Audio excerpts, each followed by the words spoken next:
A GPU launch that we weren't expecting has happened, and oh my gosh, let's talk about it. ASUS wants to detect your veggies, and Razer's got a gaming handheld for you. Let's get into the hot news as I slap the table and I talk about the hottest tech news that I can find on the internet while you enjoy your breakfast. And we're gonna start off today talking about, again, a GPU launch. But instead of this being a rumored thing, instead of this just being sheets of paper put on the internet, there are actual GPUs that were demoed and showed off by Innosilicon yesterday. And we have a lot new spec details as well as pictures about these upcoming GPUs, which they're gonna call the Fantasy 1 GPU, and to make it more English friendly than the Fanghua 1 GPU. So you can see here is the new Fantasy 1 family of GPUs, including a Type A and a Type B GPU. Let's talk about the Type A first. Has 5 teraflops of single precision performance, DisplayPort 1.4, HDMI 2.1,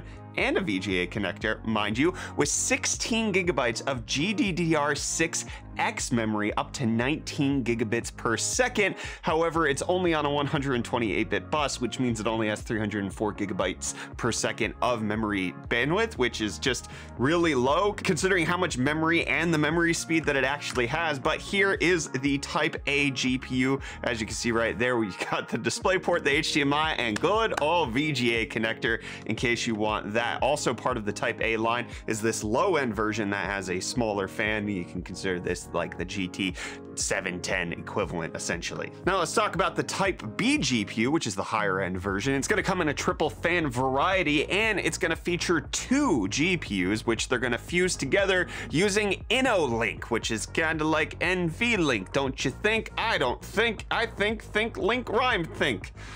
Brett, you're good at this. Innosilicon claiming that it can do 10 teraflops of single precision computing performance and has up to 32 gigabytes of GDDR6X memory, but again has 2 128-bit buses, so the memory bandwidth again isn't very great. But they're claiming that this could be great for video streaming, capable of handling up to 32 simultaneous 1080p 60 FPS streams, especially with that memory and those GPUs. Also, all of these GPUs are going to be PCI Express 4.0 by 16 supported. Unfortunately, the Type B GPU, even though it is the bigger Mac daddy of the two, doesn't have VGA, which makes me a little sad. They could have slapped in a DVI connector, but no, we just get HDMI 2.1 and DisplayPort 1.4. So not only were pictures shown, but there were live demos that took place at the event, and there was even an OpenGL Unigine Heaven benchmark that was shown off. However, none of the Chinese outlets that were there at the event reported the numbers according to video cards, so we don't have any numbers to compare anything to. However, considering the performance that they're quoting with these GPUs, I wouldn't expect a lot out of them. Like, obviously this is not necessarily being built out for gaming, even though they did disclose that it supports OpenGL, OpenGLES, OpenCL, Vulkan, and DirectX. It's not necessarily a gaming card. And with 10 teraflops of performance on the highest end card, if you want to roughly equivalent teraflops of performance, that puts it on par with a PS5 or an RX 5700 XT, somewhere in that region. But there was no mention of ray tracing support or anything like that, and 10 teraflops of GPU power mixed with 32 gigabytes of limited memory, it's an odd combination for sure, especially if they're trying to get these in the hands of gamers or potentially even in the hands of miners. Like, this is a really odd combination to see on a GPU. But they're confirming that this is just the start of everything. The Fantasy 2 and Fantasy 3 GPU families will be unveiled next year, but they did show off things such as the GPU cores that they're using for it with AI cores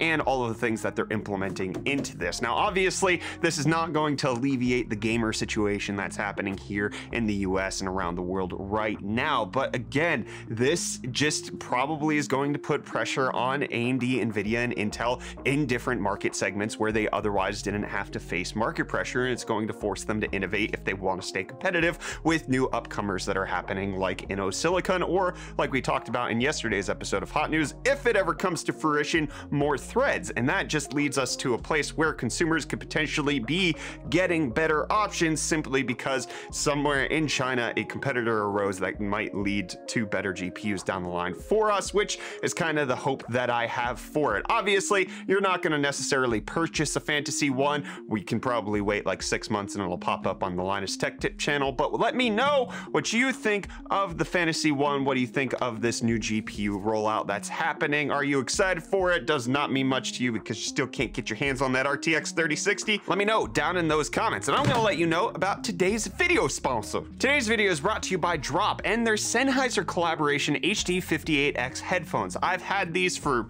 many years at this point. They've crossed the entire globe with me, and I absolutely love them. And now they're at a low price of only $129 for solid open back sound that gives you really good audio reproduction. The HD58Xs are world renowned. They have a great 150 ohm driver. They have replaceable cables just like a lot of the Drop Sennheiser collaborations have, and they're absolutely sturdy, holding up over several years of what I would probably consider abuse to headphones. These were Reece's favorites when he was here in America. He tried to steal them and go back to South Africa with them. I told him, no, I'm keeping them, because these, honestly, if you're just sitting there trying to listen to music, trying to watch a video, these are great to have. And again, they're at a tremendously low price of only $129 right now. So check them out at the link in the video description. Big thanks to Drop for sponsoring today's video. And while you can hear clearer than ever with the HD58Xs, you can see clearer than ever with Microsoft's new xCloud Clarity Boost that's coming out to their game streaming service, but only when it comes to using Edge, all right? You want the best of the best when it comes to cloud stream. You gotta use Edge, my friends, all right? You better upgrade to Edge. It's the best browser that anybody's used, and there's nobody with a gun on my back forcing me to say that, and I'm not getting paid to say it either. Anyways, the Clarity Boost just makes it so that the image comes across more clearly, which sounds a little like a gimmick until you see the before and after comparisons, especially in things like Forza Horizon 5. Without the Clarity Boost, it does look a little blurrier, and with it on, it does look sharper, which is kind of what you would want from a Clarity Boost situation. You can see the clear difference before and after, maybe not after YouTube compression, but on my side, it definitely looks like it. If you want to see it for yourself, click the source link in the video description. While we're talking about game updates, let's talk about Rockstar fixes GTA Trilogy's busted nuts and bad spelling in a new patch. I just wanted this for the headline, but talking about in the GTA San Andreas remaster that happened, they fixed the Tough Nut Donuts, which was based off of a nut being a hexagonal shape, and then they turned it into a round shape, and that kind of lost the joke of Tough Nut Donuts, which they made that joke themselves, and then they just didn't even care to make sure that it was still a hexagon afterwards. Good job, Rockstar. I'm proud of you. And are you proud of Bethesda? Because they're actually not just launching Skyrim for the 1000th time. They gave us some details on Starfield in a 7-minute featurette, which is titled Into the Starfield, The Endless Pursuit. Just 7 minutes of Todd Howard and others talking about how this is going to be the next Skyrim. They're going to make sure that you play this one forever, and they're going to launch it on even a toaster sometime in 2024. They're going to be releasing more of these Into the Starfield featurettes as they get closer to the launch of the game, which is in about a year. November 11th, 2022 is when we're expecting it to come out. So you can watch that at the link in the video description in case you're interested. And there's been a lot of interest in UFD deals, so let's go ahead and talk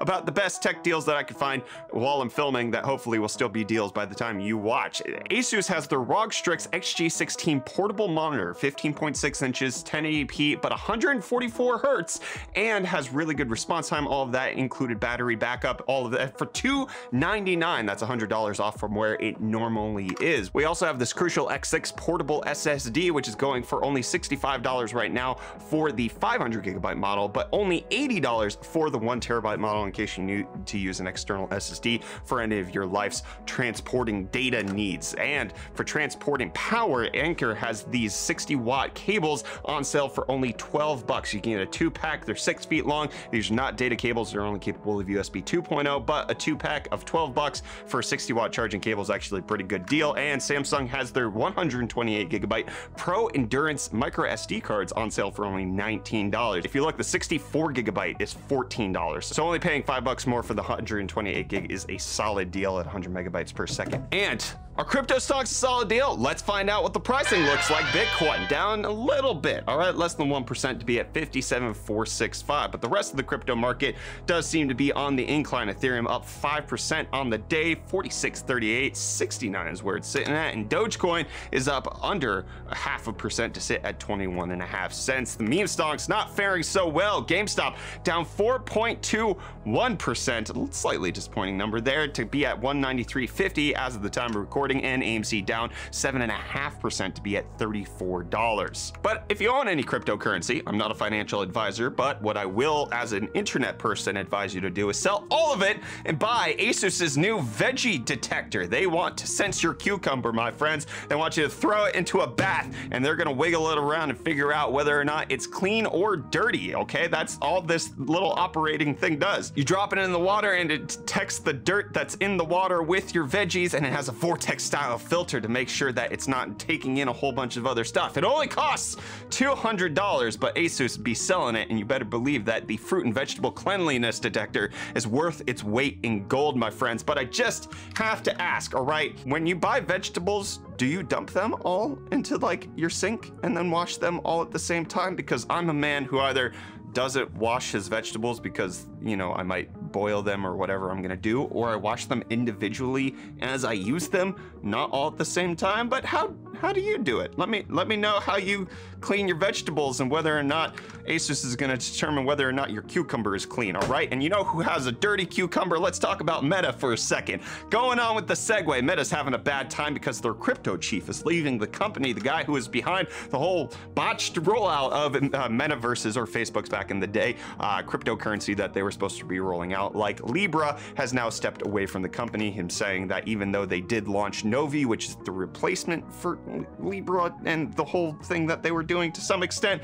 he still remains as passionate as ever about the need for change in our payments and financial systems. His entrepreneurial DNA has been nudging him for too many mornings in a row to continue ignoring it. He's done with Facebook/Meta, and the UK is done with Meta owning Giphy. They want it gone, all right? You getting your gifs from Jiffy on Facebook? Well, no more, okay? The UK's competition regulator saying that Meta needs to divest itself of its Jiffy investments because it could harm competition between social media platforms for all of those moving images that you get from them, okay? With them saying that the tie between Facebook and Jiffy has already removed a potential challenger in the display advertising market, and without action will also allow Facebook to increase its significant market power in social media even further through controlling competitors' access to Jiffy's GIFs. And I did my best to pronounce it every single way to piss everybody off. So there you go. You know what pisses people off more than ever? Prices being high. And that's exactly what Razer's CEO came out and said today. Hey, our laptops, notebooks next year gonna be significant price increases because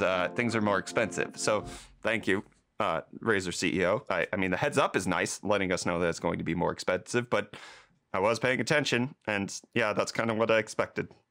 It's good to have confirmation though. And now we have confirmation on what's going to be upcoming in Razer's next handheld, or at least in the development kit that's going into it. A Qualcomm Snapdragon G3X is going to be powering the next Razer gaming console, the handheld one that we're I wasn't expecting. I wasn't really paying attention to Razer's handhelds. I mean, I haven't really been thinking of handheld consoles besides the Steam Deck, so maybe that's on me. Anyways, this is going to have a whole bunch of support that you would want. It's got Snapdragon Elite gaming processor, all right? It's got Wi-Fi 6E, Bluetooth 5.2, 5G millimeter wave, 120 hertz HDR OLED with incredible ergonomics and haptics, as well as a 1080p webcam right there on the top in case you want to stream while you play on this thing. This thing looks unergonomic as heck. Like, that's super wide. I'm not sure I necessarily like the design of this, and I also don't necessarily understand the need to have 120 hertz screen on something that's going to be this portable, which likely, I mean, based on all of Snapdragon's other processors,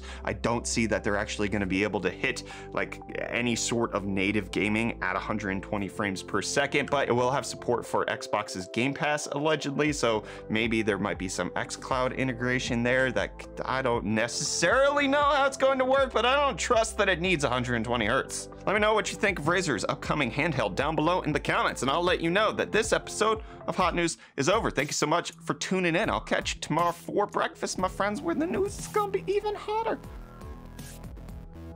Maybe. See you tomorrow.